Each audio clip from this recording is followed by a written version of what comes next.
Hello. Dean, Cheers. nice to see you. How you doing, Konrad? Very well, thank you. Have a good Easter weekend. Ah, very good, thank you. Yeah, classic skaap op die braai. Oh, man. Yeah, skaap boat in the Weber. It was wonderful. Absolutely amazing. We were in George visiting family. George, for as long as I can remember, has been a CAW. So it's cold and wet. It was cold and wet. It was amazing. We fire going, red wine. It was beautiful. It was really great. Okay. And you guys, the side? Oh, bit of lamb, red wine. Good. Oh, it was lovely. Weather didn't play along, but that's April in the Eastern Cape. It is, right? Yeah. Absolutely. Easter weekend, without fail, is cold, eh? Yeah. So no, it was amazing. Yeah, good. Usher in a little bit of the how can we put it, the winter, eh? And well, I think, if I may say, I want to say welcome to everybody. We've now got a listener out in Ireland that has moved from South Africa, an avid listener, and him and his wife. So cheers to him. Yeah, absolutely. Cheers. And we've got quite a few comments that are coming in. So just please keep those comments coming. Yeah. It's really grateful amazing. And very nice to hear. So are we allowed to ask for Irish whiskey or not yet? I'm sure. Too soon, maybe. I'm sure you'll be able to. I think he's still settling in there. Good. Yeah, man. And yeah, as Konrad said, welcome to everybody. Please drop a comment in the comment section below, whether on Instagram, on YouTube, and all the other places that podcasts are found. It would be wonderful to connect with you wherever in the world you may be watching or listening. It would be good to connect with you. Absolutely, yeah. And yeah, thank you for watching. We're podcast number 8. Unbelievable. Episode number 8. Yeah, we've been going 2 months strong. And so it's always a real privilege and pleasure to be able to talk here with you, Konrad. And we kind of put the camera and the microphone on, and it's really great. It's hopefully that the magic begins from there. But yeah, very grateful to have these conversations. Yeah, likewise. Where are we going today? Art of living? Well, we were talking about the art of living as possibly a series of talks, and looking at various different aspects. And I think today we're just going to meander our way through a couple of things and think about a couple of possibilities. We post a very important time. We post Easter. There's been a renewal. I think for everybody it's a time of psychological reflection as we start to move into winter and we start to experience the deadness of the world around us. And I think it's a time to reflect on, for us, what it does mean to have different aspects within ourselves that feel dead, that are dying off, parts that are preparing for hibernation, and how do we negotiate the path within ourselves and in our lives of bits and pieces, feeling dead, feeling alive. And you know, Dean, I'm confronted by people in my practice on a daily basis, especially the last while and post-COVID, that feel completely burnt out. They feel dead. They don't feel alive anymore. Those are the words that people use. They feel deadened, depressed, but not clinically depressed. Just numb, checked out, without motivation, without any drive, with any sense of colour in their lives. And there's no sign of clinical depression, as I say. And that's contrasted to the hope for feeling alive, the hope for some sense of vitality, a vibrancy, colour, renewal. And then the questions start to come. What do I do with my life? Who am I? What am I like in this kind of setting of my life? What am I like in my marriage? What am I like with my children? Is there something else I can do with my life? Am I alive? You know, and people come up with some interesting fantasies.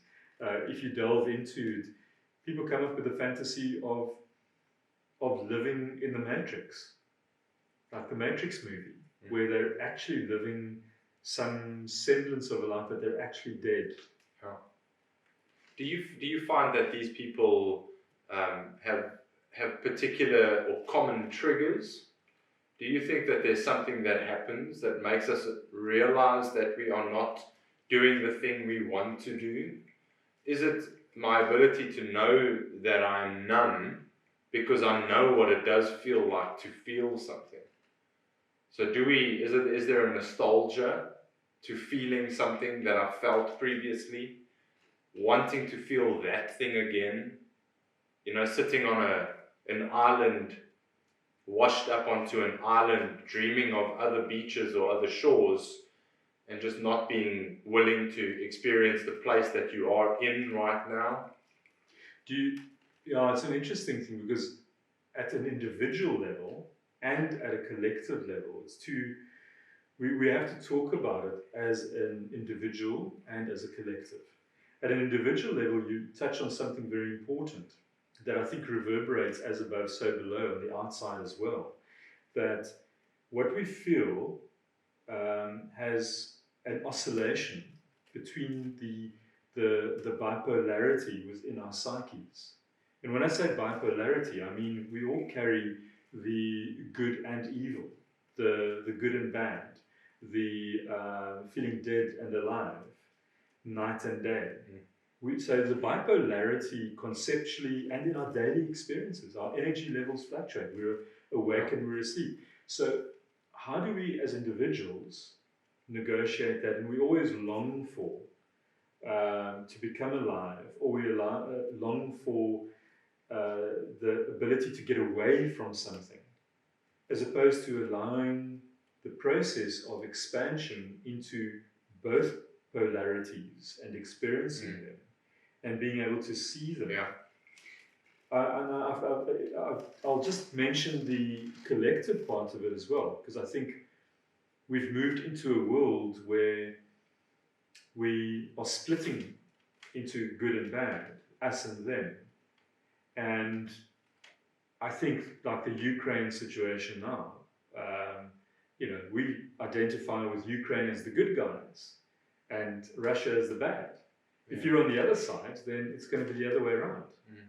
And we see in South Africa at the moment, I think is the classic example. More and more we all saying, well, government or ESCOM, they're the bad guys, and somehow we don't get to sit with this side of the fence. We don't get to delve into what is this, and we don't seem to be asking the questions about the person on the other side, and thinking about a commonality. We don't carry this idea that the opposite side is not inside of us, it's outside of us. Yeah, it's I'm reminded, one of the things I've often thought about Jesus doing is that he, I consider Jesus a fence remover. Like, surprise, there's no fence. What if we would see other people? And I'm not trying to downplay culture, I'm not trying to downplay history, I'm not trying to downplay personal beliefs around those systems that exist, but more and more I see Jesus in, if you've watched the movie The Boy in the Striped Pajamas, he goes through the fence to the other side, and they end up, gassing the kid. Sorry, spoiler alert. Jesus is a guy who goes, no, guys, there's no fence. I'm going to hang out with people who you have cast out to the other. I'm going to eat with tax collectors. I'm going to hang out with drunkards and prostitutes. I'm going to touch lepers. And the woman who's been bleeding, I'm going to make it okay for us to hang out and be around the same table. So there are people who think it's us and them. There are people who think we're in, they're out. And all of a sudden, Jesus is on the other side of the fence. And you go, ugh. I like to sometimes ask people the question, if you got to heaven and Jesus wasn't there, would you leave to look for him? People don't like that question, because I'm doing certain things to get to heaven. Don't tell me that Jesus isn't going to be there. So when you begin to try and figure out who is us and them in a polarized world, we've got a long way to go to try and figure out what does it mean to take care of and love our neighbor. I think we've got a long way to go there. But what you were saying in terms of us on a personal level too, I think we have to at some point, like you were saying, this idea that we're numb, and also speaking to so many people, trying to break through or trying to come alive to the new thing. Whereas I like to use the word nowhere, Nowhere, nowhere. But if you live in this world of constantly thinking that there is another thing, or constantly moving to a I'm not and I need that, or I wish I was, I'm not that, then in your mind and in yourself, you're actually nowhere. But if you can use the same language and you go now here, it's the same word, but it's about being present with yourself in the place that you are right now. All of the stuff. Take a deep breath. You are here now.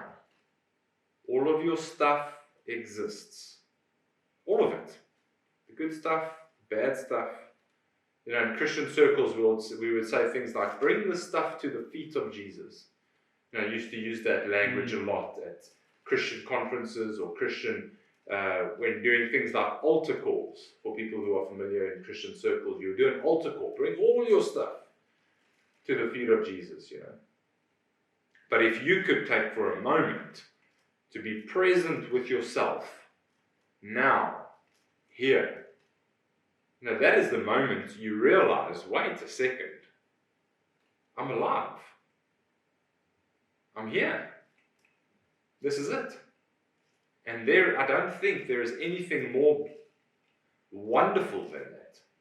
When you realize that you are alive. This is it.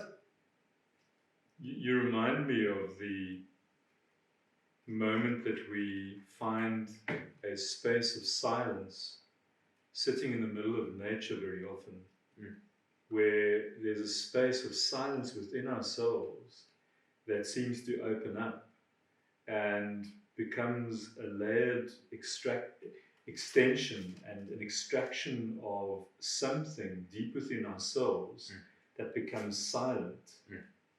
And it's very often these moments that we experience in nature that allows us to find a stillness where we can hear.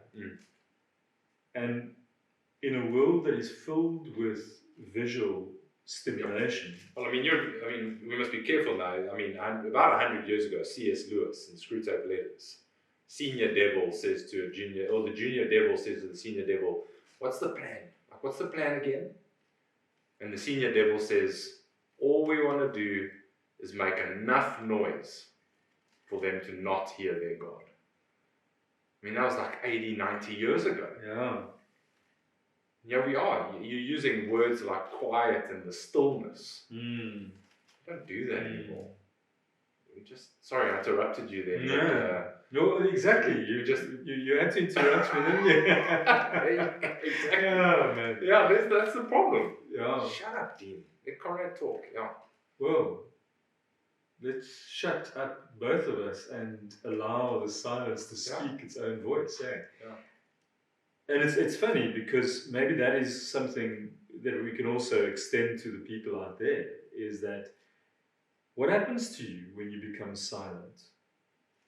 What happens to you when the noise of your own obsessive compulsive behavior and thoughts don't rush in to block out that which you don't want to see within yourself? What happens when you hold that stillness? And very often it is in those moments that the fear of an absolute breakdown into a psychotic-like state grabs us. And all anxiety rushes in to create a busyness. And sometimes I find a misinterpretation of the world around us, a misinterpretation of the substance and the visual aspect in such a way that it becomes warped and fills our minds to be busy to such a degree that we block off the listening. We check out. So I will extend it. You know, I as a psychotherapist, I know there's some people in some traditions that do it, but they give a lot of homework. I don't give homework. You know, the whole process carries itself. But I'll give some homework to the people out there, you know, that try this week. Try and find a space in nature somewhere and go and sit silently. Don't carry your watch, your cell phone, or anything with you. Carry a pen and a piece of paper and just go and sit somewhere for 20 minutes or half an hour and allow thoughts to run and see what happens, what comes up. Yeah. And it's amazing. Yeah. Absolutely right. I'm a firm believer of spending time in nature. I mean, the Catholic Church for the first, probably up until now still, you know, first 1,000, 2,000 years or whatever it may be, firmly believes that nature is one of the primary ways that God talks to us. You know, without going back to that now, here, nowhere analogy, you know, when I'm with people often ask me, you know, around parenting or raising kids, raising children. One of the things that absolutely breaks my heart when I pick up kids from school is I see parents standing at the gates like this. And then the child will come and pat on the head and open the door, and they get in, and everyone gets in and on the seat, and you know, there they go, and phone's back up. Yeah. It just breaks my heart. Has it been in the last 8 weeks? They're probably watching our podcast. Probably watching the podcast. I've got to give them the benefit of the doubt. Yeah, my bad. They're watching the podcast. And I just wonder what that says to the child who's being picked up. I've got other things going on. You're one of the things that's happening in my life right now. I don't hear you. I don't hear you. I don't see you. I've got a whole other world going on while I'm picking you up. So I'm not here. But in the process of not being here, I am nowhere. I am distracted and disconnected from 4 or 5 different things that are happening. I'm on Twitter, and I'm getting notifications, and I'm on WhatsApp, and I'm listening to a podcast while fetching my son. Take 5 minutes and just pick up your son. So there's studies that they've done that shows how we are unable to perform tasks. Probably everyone's aware of these studies by now. That we are unable to perform our tasks properly and focus on one task because our brains are so busy distracted, multitasking. And somehow this is supposed to be the new normal. I hate that word, but the new normal, as well as this is the ideal that we shoot for. The mastery of being a new human being is you've got to multitask and do with all these things, and somehow we can deal with it. So I was wondering, I wanted to ask you, what is the spiritual teaching? Because we know of many traditions, and the typical thing is where we think about the Buddhist teacher around silence and meditation. Or the very few monasteries out there where there is silence. But I wonder what does the spiritual tradition say about silence and then hearing, listening. That to me is amazing. So we have a few, and many actually, we have many examples of, in the early chapters of the book of Mark, the first to come to mind for me now, we see this rhythm that Jesus lives by. The first early chapters. It's connection with people, then it's retreat to alone time. Connection with people, perform a miracle, retreat to alone time. And there's 5 or 6 examples of this miracle, connection, feeds the 5,000, retreats to be by himself. Miracle, water into wine, retreats to be by himself. So there is this idea that Jesus has these rhythms of connection and withdrawal, connection and withdrawal. And we can almost use cliches of introversion or extroversion, like want to be with people, want to be by myself, want to be with people, want to be by myself. But actually, there is an idea here, and if I may use two points here to try and reply to your question. One of the main things that I think happens is Jesus uses this alone time. The primary reason would be prayer, talking to his Father, talking to God, and this engagement that exists there. But the other one also is, I believe that Jesus uses this quiet time, and I say quiet time in inverted commas, almost as a filing system. Because if we're all honest, we all receive various layers and various voices throughout the course of our days. Mary says something, John says something, Peter the disciple said something, Judas said something. So he sits by himself and goes, you see, what do I do with what Judas said? What do I do with what Peter said? You see, am I going to be able to control those 2 brothers, James and John? They are driving me insane. How am I going to... Mary said something and I'm going to need to respond to her because I'm noticing something. So think about your day. How often do we really just sit quietly and go, you see, my wife said something. Let me file it in my brain. Let me categorize it in my brain. Let me think about that thing. How do I add something? How do I take something away?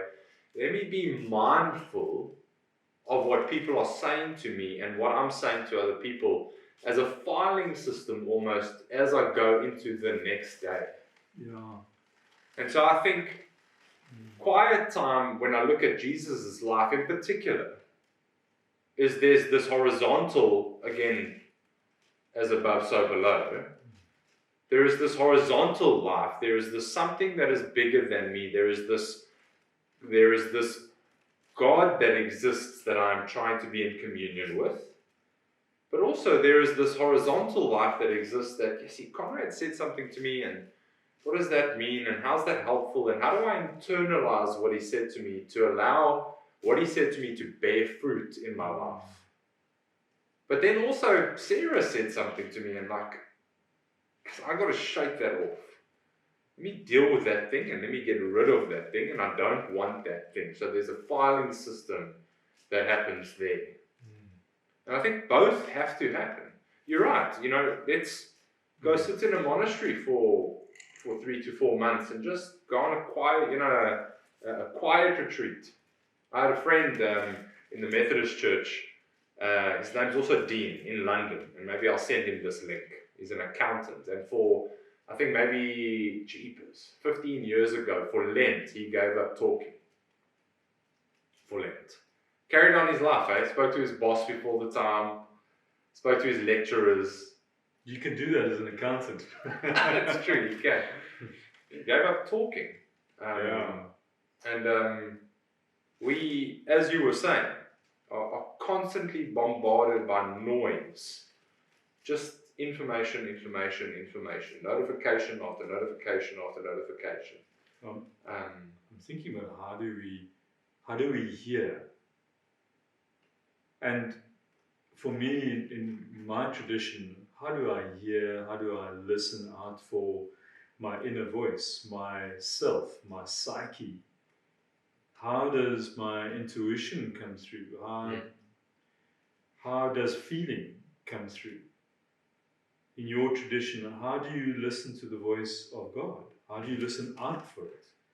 How do you hear? And I'm reminded of how very often in psychotherapy it is part of what we do. We hear. We don't hear the words. We listen out for that too. Of course, that's the first layer. But we listen out for the layers of generational messages. We listen out for the veiled, masked, metaphorized messages in the words, in the tone, in the body language. We hear those things come through. We listen to the messages that are embedded within the psyche, that the messages that are crying out to be heard for the first time. A little girl that voices her pain to her mother, but is dismissed and heard. So these things are deeply encoded, and they're trying to find an expression. How do we hear and listen to ourselves? And I think, very importantly, how do we listen to our fellow man? How do we hear? Or do we hear something that is a projection? It's interesting that you've used two words there, listening and hearing. Because often we'll say, yeah, I'm listening. But are you hearing me? How many husbands or wives have said, yeah, I'm listening. Yeah, I'm listening. Yeah, but are you hearing me? You know, I think there's a distinction, there's a difference there. And similarly, like you're saying, I love what you've said there about hearing our own things. You know, personally, I had a moment with myself the other day trying to watch something on Netflix. And I caught myself picking up my phone and scrolling through Instagram while watching something. And I just had a moment of like, yes, Netflix isn't enough anymore. I need the TV on and my Instagram feed. And so I wonder, when could one thing just become enough? I'm going to CrossFit at the moment, and one of the things I absolutely love about CrossFit, and I'm kind of calling it my sanctuary at the moment, is for 1 hour I don't have access to my phone. I don't have access to it. I'm on the floor, picking up weights, sweating, running. I have no access. Whereas if I go to Virgin Active and I'm doing a bench press or a leg press or whatever it may be, my phone's next to me and I can finish a set, pick up my phone, scroll through Twitter, drop it, pick it up again, go through Premier League and see what's going on. But at CrossFit, my phone's in my bag, and for an hour, I'm not touching it. So for me, from a mental point, from a heart and mental point of view, we have to create these spaces of allowing ourselves not to be connected to something more than what's happening in the moment. For us to be in the moment means we're saying no to a whole bunch of other things because we want to be completely here. And I think that takes a bit of skill for us these days. I want to bring something else to that. Because I think we're talking about being able to only hear when we have space. But I also want to think about the practice. And the idea of what it means to grow as a human being and to expand ourselves, to listen to ourselves and listen to people around us, and like you say, truly hear everybody, and to connect, to form relationships and to understand ourselves and grow as human beings. We can only understand ourselves, and this is the paradox of human existence, that you can only understand yourself if you are in relationship, and you can only grow in relationship if you understand yourself. So the importance of, in our society, and I think about South Africa, you and I have spoken behind the cameras very often, and I think, see, there you go. Instinct always comes in, right? That dog barking. So we've spoken behind the cameras, and I'm deeply, deeply disturbed, as I think many, many people are, people leaving South Africa quite often these days, and people checking out of society, because I feel deeply disturbed by where South Africa is. And there's one fundamental problem, and we can look at all the surface problems, but this country can be turned around just like Rwanda, Uganda, or Germany post-war in an instant. In 3, 4, 5 years, this country can be turned around, but it cannot be turned around unless there's one fundamental dynamic that exists. And that is compassion and empathy and hearing and feeling the other in myself and myself in the other. I will treat you like I treat my brother. I will treat you like I treat myself. I will listen and hear what goes on inside of me, and I will overcome my own prejudices and difficulties within myself, and then extend my hand to you. And I can only do that if I've done the work in myself. In yourself, yeah. Yeah. And that's to hear, to listen, to do the work. And we've got to talk about that. What does that work look like? Yeah. I'm reminded of a story of Moses. I think many people are familiar with the burning bush story. But that story is prefaced in Exodus with Moses having to work for his father-in-law, and we'll keep father-in-law jokes aside, and having to work for your father-in-law. The process of looking after his sheep, and he tends the sheep of his father-in-law Jethro. And so every day is give or take the same. Down the valley, up over, past that tree, past that river, around over the mountain, back around and into the shed. That's the kind of day to day. So for us, it's down Buffelsfontein, cut across Warmer Main Road, day to day. Yeah. But this particular day, something else happens. There is a burning bush that doesn't run out. And Moses goes, see, what's happening here? There's something else happening here. And as he comes closer to the bush, the angel says, take your shoes off. This is holy ground.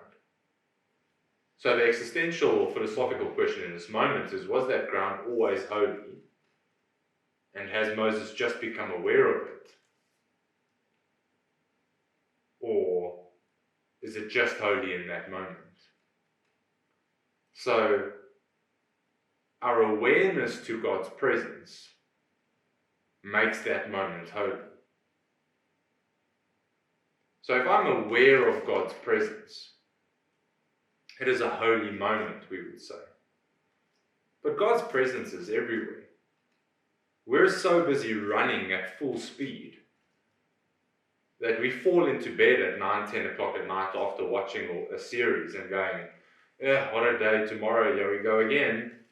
Good luck. Kiss your wife goodnight and we try again. But if we are willing to walk through our lives with this idea of, could I have a moment where I'm stopped in my tracks to go, I'm going to have a moment here.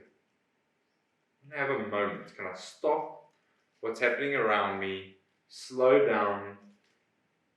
I'm not being chased by something right now.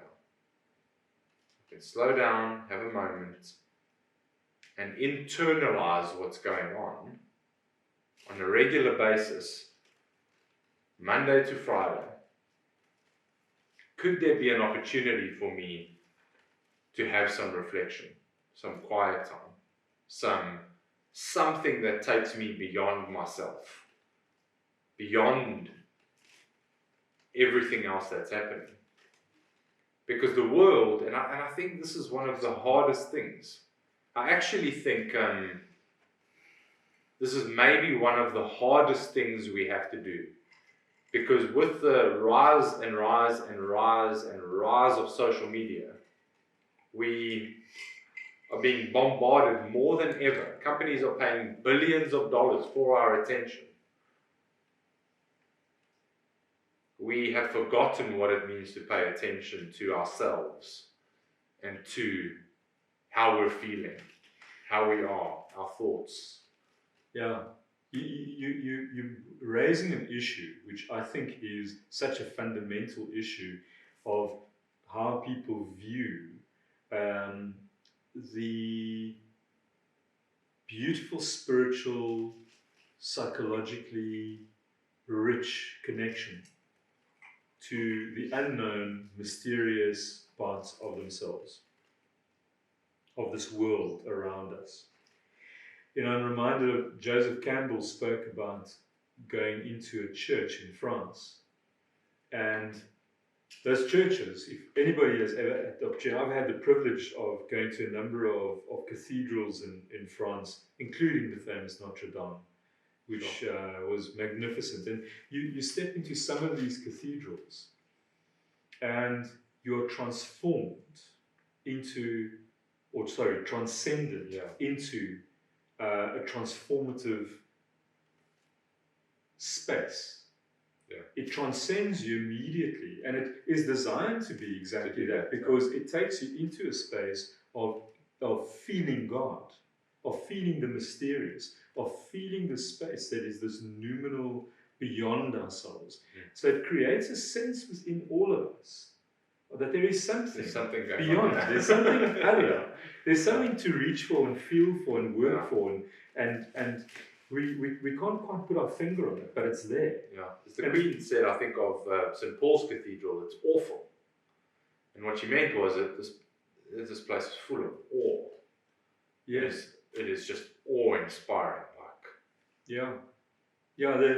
That's a podcast for another time, but the Jungians talk about, there's James Hillman that speaks about awe as being reminiscent of what Jung called the anima. And it really is that essence of feeling alive, and the aliveness within our psyches that fills us with this idea of awe that draws us towards life itself, and fills us and gives us that goosebump feeling, and okay, that's a space, right, that you can enter. But I think we need to find that space. And the same as you can't ever grow to a fully fledged human being unless you've been connected to mother and you've gone through a mothering, a fairly healthy, good enough mothering experience in life. That gives you a grounding. My son had a particular teacher or grade head at the one school, and he still is reminded of her to this day of. She left him with an incredibly mothering feeling. And we're all reminded, in psychology at least, we're all reminded of people that have a particular experience with an aunt, a teacher, or that left that feeling, left the mark. that stays. Yeah. And I think that's exactly what you're speaking about, is trying to have that moment that is not bound by a particular physical space that we have to go to have that experience. But it seems to reverberate to something inside of us that reminds us of who we are and that connection to that space. And not to overextend it now, but to think about, isn't that what we're trying to find, and isn't that what we can find in each other? I too, my brother, have this space that I see in you. Yeah. And you have it that I feel inside of myself. Yeah. It's those moments of, no ways, me too. Yeah.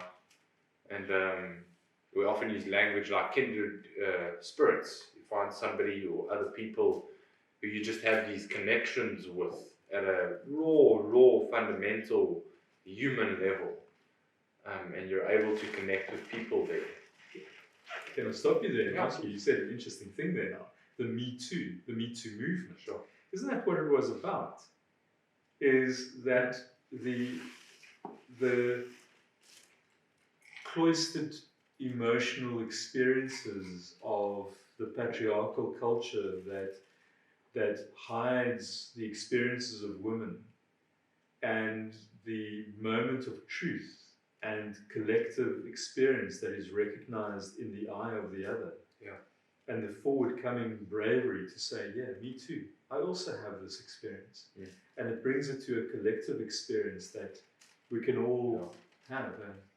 How do we how do we cultivate empathy on that level?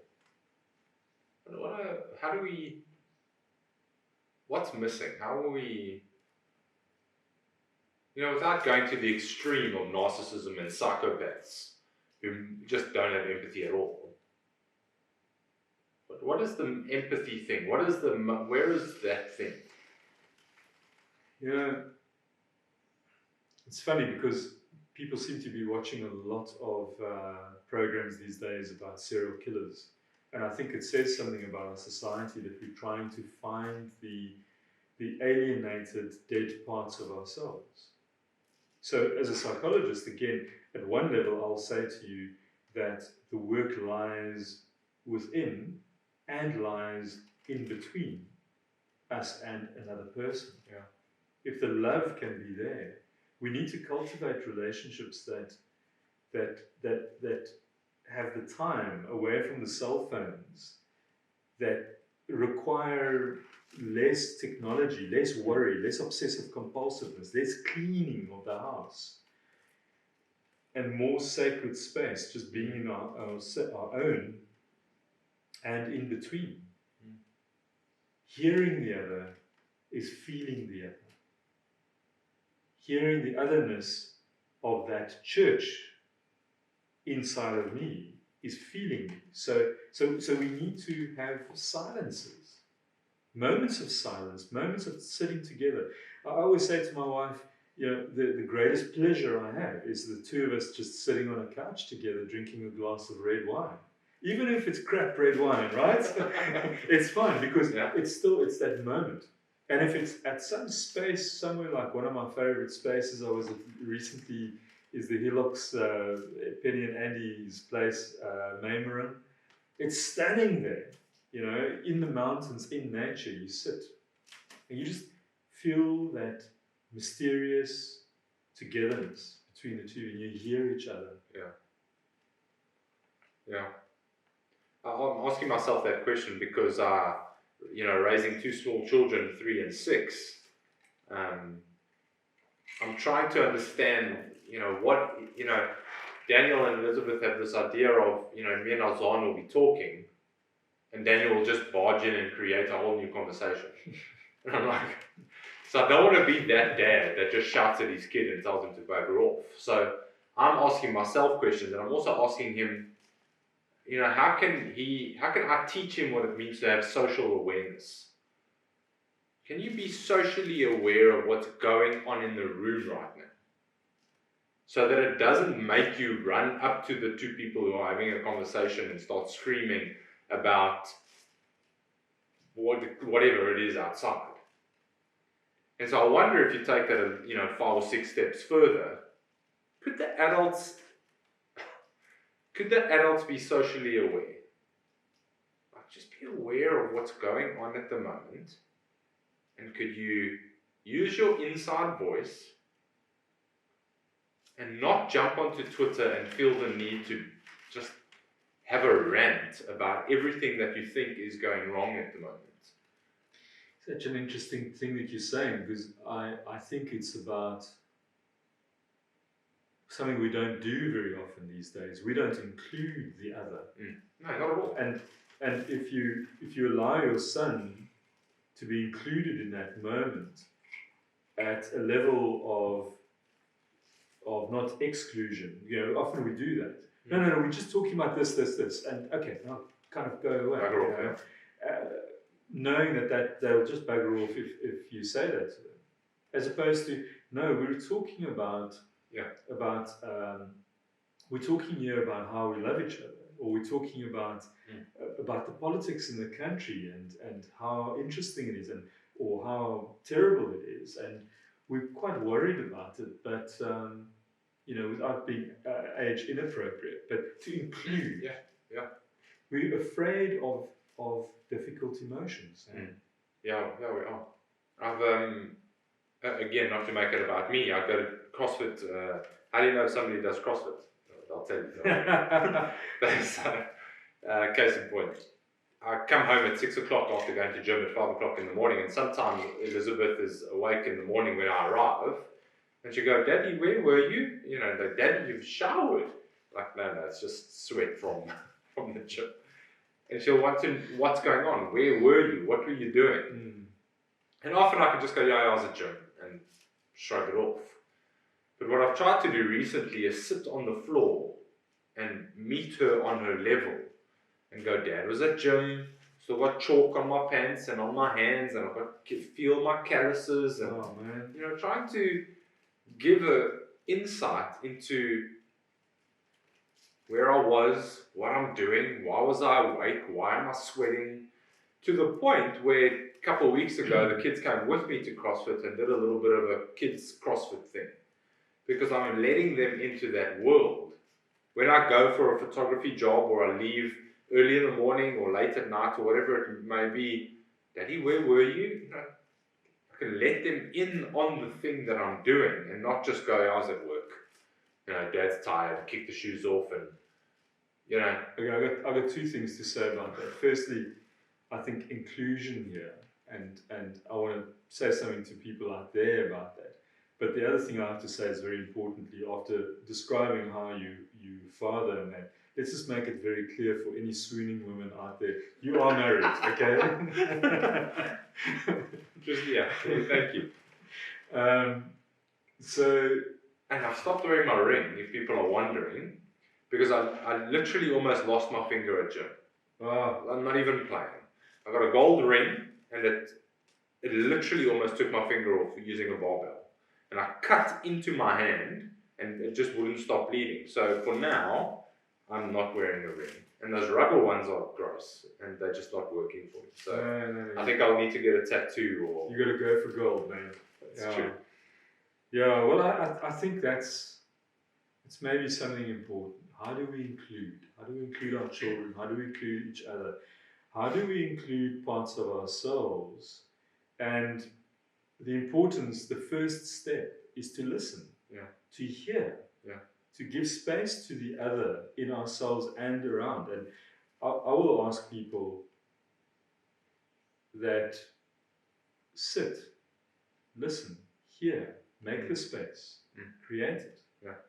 And I'd be very keen to get some feedback from people out there and hear what their experiences are like with that. Dean and I have also spoken. We are planning a retreat at some stage. Date still to be announced, and that will be part of the experience. Is the art of listening. That's it. Yeah. I think those are some phenomenal closing thoughts, and maybe we'd love to hear some comments, questions, concerns, other ideas around what that looks like to create these Sistine Chapel cathedrals in our minds and in our hearts, that we create space to hear from ourselves, from God, from nature around us, to be in a position to receive something. You know, those who have ears to hear, and let them hear. Those who have eyes to see, let them see. Sure, that's beautiful. Yeah. Thank you, Konrad. Cheers to that. Yeah, cheers. Good to see you. Definitely, likewise. Thank you so much, everybody. Please like this video. Please hit the subscribe button. We would love for you to share this with friends and family. And as we close off, please let us know what you thought about this. It was a wonderful conversation and wonderful to be with you. My name is Dean Konrad. I'm Konrad van Staden. And see you next week. See you next week. Cheers. Cheers.